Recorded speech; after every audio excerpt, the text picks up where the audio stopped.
Pierre Gruno dilaporkan atas kasus dugaan penganiayaan. Kabarnya, aktor tampan senior tersebut menganiaya seorang pria bernama Wawan. Imbas penganiayaan tersebut, Wawan dikabarkan mengalami patah tulang hidung. Menurut Wawan, kasus dugaan penganiayaan ini bermula karena Pierre Gruno merasa ditatap sinis. Siapa Pierre Gruno? Berikut sosok dan biodata Pierre Gruno. Nama asli Pierre Gruno adalah Pierre Andreas Sadak Hamid. Pierre Gruno lahir pada 29 Agustus 1953, diketahui adalah pemeran Indonesia. Jejak karir Pierre Gruno diawali dari model catwalk. Pierre Gruno kemudian merambah ke dunia seni peran. Pierre membintangi film Insan Kesepian pada tahun 1971 dan Anjing-Anjing Geladak pada tahun 1972.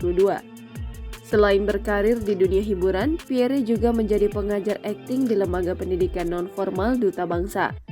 Dari pernikahan pertamanya yang berakhir dengan perceraian, Pierre dikaruniai 2 orang anak, yakni Anneke Gruno yang mengikuti jejaknya untuk berkarir di dunia hiburan dan Jeremy Hamid. Setelah 19 tahun menduda, Pierre kembali menikah dengan janda 1 anak bernama Carolina Samalo yang 18 tahun lebih muda darinya pada tanggal 14 September 2004. Pierre Gruno kemudian dikaruniai seorang anak bernama Ahmad Dion Malaki Gruno pada 2007.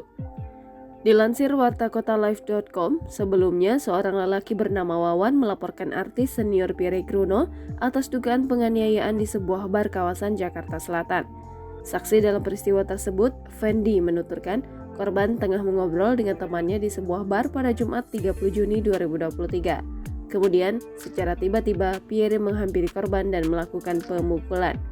Wawan pun menceritakan awal mula dirinya mengalami tindak kekerasan dari Pierre Gruno. Wawan menjelaskan saat itu dirinya tengah mengobrol dengan rekannya di salah satu meja bar. Kemudian, Pierre Gruno tiba-tiba menghampirinya dan langsung memukul Wawan hingga terjatuh. Dikatakan Fendi, artis Pierre Gruno terus melakukan pemukulan meski korban sudah terkapar di lantai. Meski begitu, Fendi mengatakan belum diketahui apa yang menjadi penyebab pemukulan tersebut. Kondisi medis ini dikuatkan dengan hasil pemeriksaan di Rumah Sakit Pondok Indah. Atas kejadian itu, korban bernama Wawan pun harus menjalani perawatan dan operasi di bagian hidungnya. Wawan menuturkan sebelumnya tak pernah berkomunikasi dengan Pierre. Meja bar yang mereka tempati pun disebut saling berjauhan. Wawan mengaku keluarganya tak terima dengan perlakuan Pierre Gruno. Alhasil, ia pun melaporkan artis Pierre Gruno ke Polres Metro Jakarta Selatan. Jangan lupa subscribe, share, komen, dan like ya!